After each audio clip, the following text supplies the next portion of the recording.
here's a heater box from that's been removed. This will be the one that we install, but to understand the location of the nuts that need to be removed against the firewall. So this would be the front of the car facing that direction, and what you can see is there are three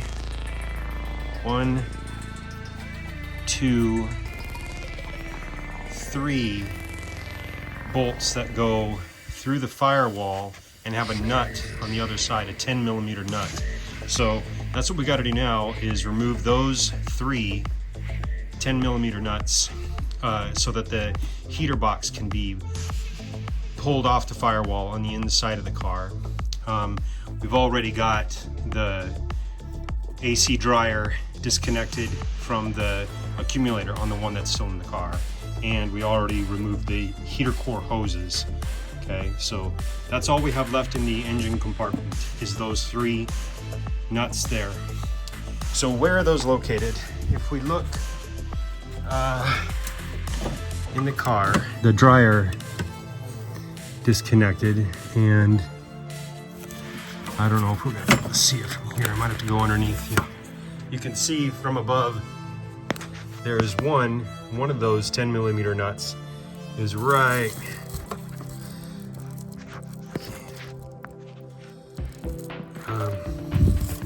keeps wanting to focus on the wrong thing. Sorry, one sec.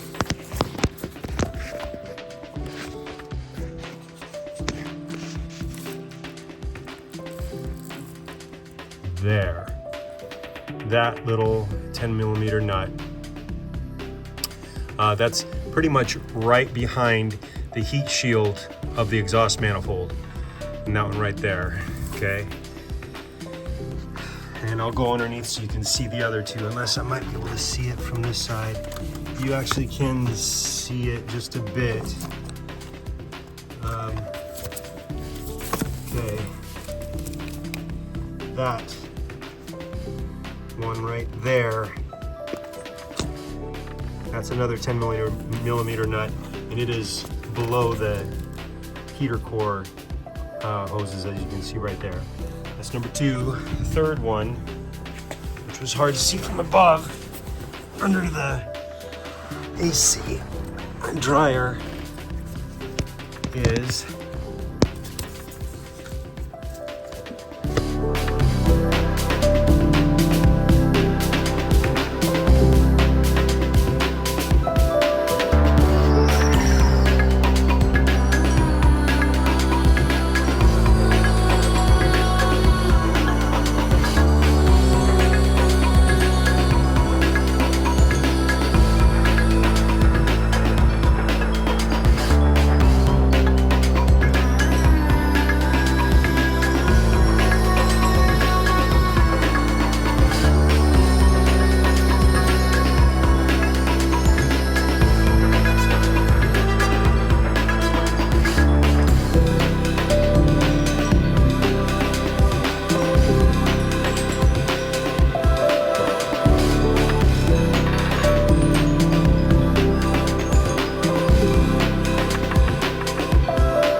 You will see me remove the steering wheel, the horn, and airbag assembly, the clock spring, a lot of ignition stuff like the ignition switch, the ignition lock assembly, and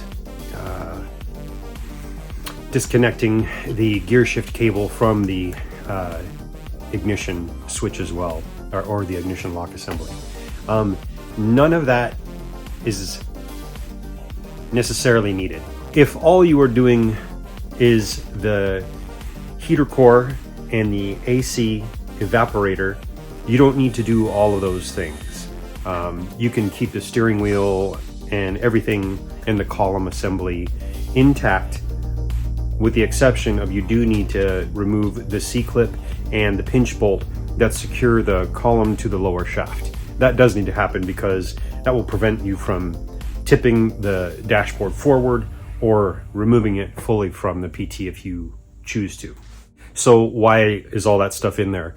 Another project that I'm doing is a pretty involved turbo motor swap from a different model PT into the one that I'm working on in the video.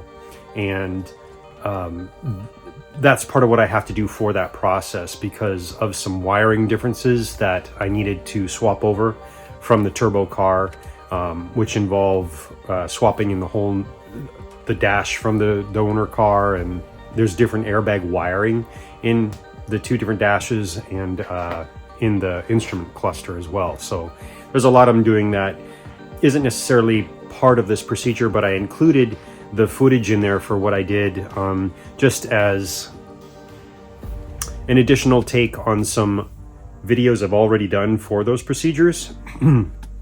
This will just give you some different angles, some different lighting. Maybe some will find that beneficial. So if you don't remove all the steering wheel and the clock spring and all that ignition stuff and everything, and you just disconnect the column from the lower shaft, all you'll need to do is tip that all forward, all as one unit with the dash assembly, and then you can take it out of the car if you need, or there's a way you can just pull the dash forward enough to take the HVAC housing out, okay?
see me remove the entire dash completely out of the vehicle in this video. The reason I do that in this instance is because of another project I'm working on where I have to swap over a bunch of different elements, and it was worth it just for me to do the whole dash because of a motor swap, a turbo motor swap into the PT I'm working on, which was originally naturally aspirated. So there was a lot of wiring differences, a different instrument cluster and the wiring that goes with that. So that's why you see me remove the entire dash.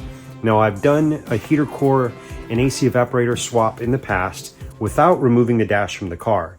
This may be beneficial to you, especially if you're doing this alone, or you just don't want to go through that effort of, removing the whole dash. You don't need to get to the HVAC housing and actually remove it.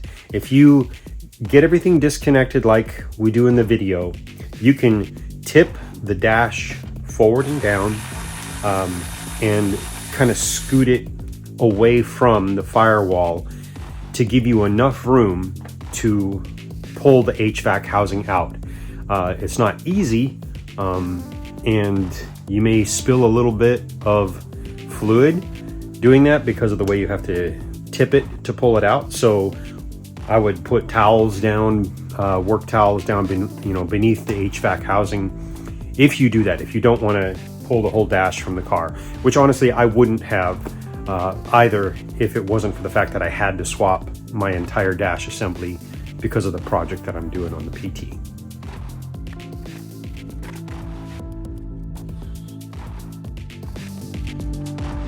A word to the wise on this little air ducting component. This lives on the bottom of the heater box or the heater core box, AC evaporator box. Specifically, and you can see by the two little retainer clips that are on this there, those punch into the bottom of the heater core box there. Okay, you have those ducts that blow down on the driver's side feet, for floor heating, here for the passenger side, and then in the middle there's that little component that has the two retainer clips. That piece, and I'll show you just a second in the car, directs that air towards those reverse ducting, the rear seat ducting. That's supposed to give the rear passengers a little bit of warmth down by their feet. So there's the heater box installed, and that piece is right there. Okay, so as you can see, it will become very difficult to remove the heater box if you don't first just pop those two little retainer clips free using a tool such as this, sticking it in there, popping it out from the heater box, and then you can actually pull that little ducting director out, like bring it out this way, or even the other side. But if you do not do that first, what you do is you end up bumping it against this part of the center, this mount for the dash, and you have a lot of troubles trying to pull out that heater core. So that's the word to the wise, is to remember to pop that off before you remove the heater core box there. And then I installed it. You're able to actually squeeze it in there and pop it in place if you're careful after you mount the heater core AC evaporator box on the firewall again.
before I reinstalled the dash, I just wanted to take a moment to give you a peek at the back side. Just kind of a nice to know kind of stuff, like how the wiring loom is routed. You know, you can see the connectors when the dash is in there, and here's the fuse box on the front side, driver's side, the two main wiring harnesses connectors that go to the PCM and into the engine compartment. But then you can see how you have like defrost ducting, vent ducting. On the back you have your wiring harness that goes across along the back side of your dash. This part of the loom goes to the instrument cluster, the speedometer and fuel gauge and all of that type of thing. You have your keyless entry system. Goes across to the airbag.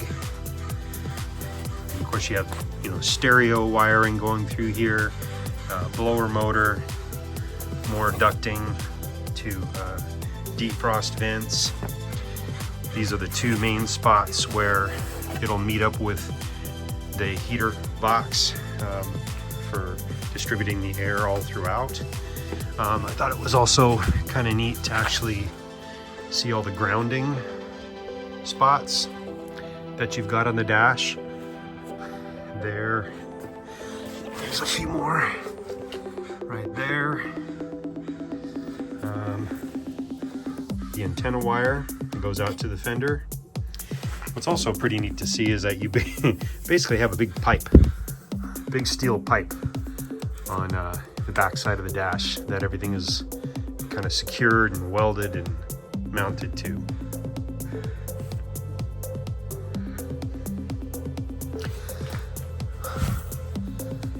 As I bring this dash back into the car, something you'll need to be very careful of if you have to reinstall the dash is the wiring loom that comes out of the bottom of the dash. If you're looking at the front side of the dash, like there's the steering column right there, and this is the bottom underneath the stereo. You have this wiring loom. It can come out on either side depending on like if you have heated seats, your airbag system, your seatbelt system. I had to swap dashes because that's part of the reason why, is because of the different connectors and seatbelt system. But when I install this, you don't want to crush, cut, pinch these wires here, so you're gonna have to be very careful with that as I put the dash in. Best if you have two people, but if you're by yourself, you're just gonna have to really be gentle and slow.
So if you're by yourself and you're, or even with a partner, I guess, lifting this dash in, trying to set it in place, what I found works best is to actually hang it on those two studs that are sticking out of the firewall on either side.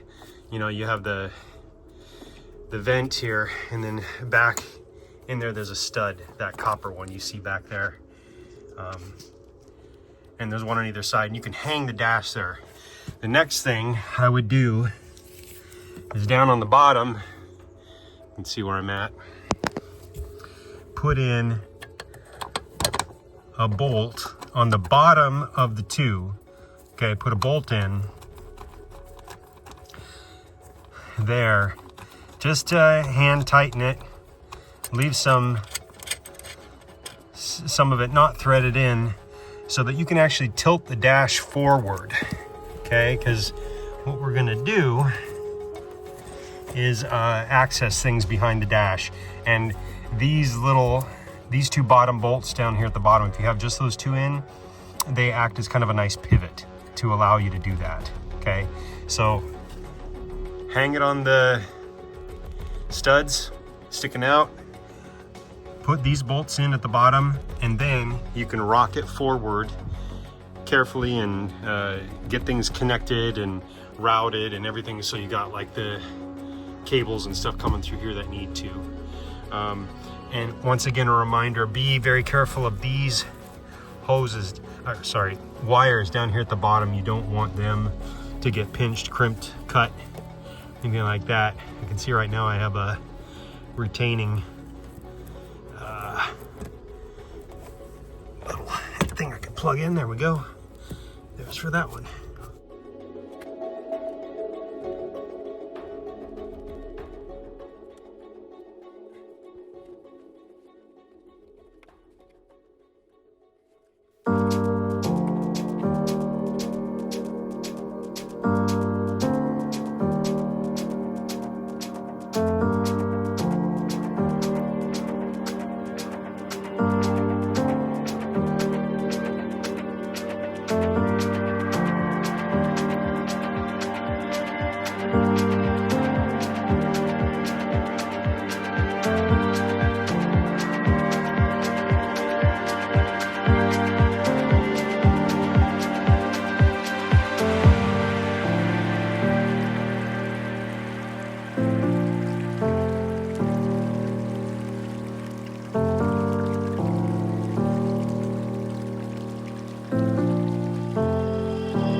it.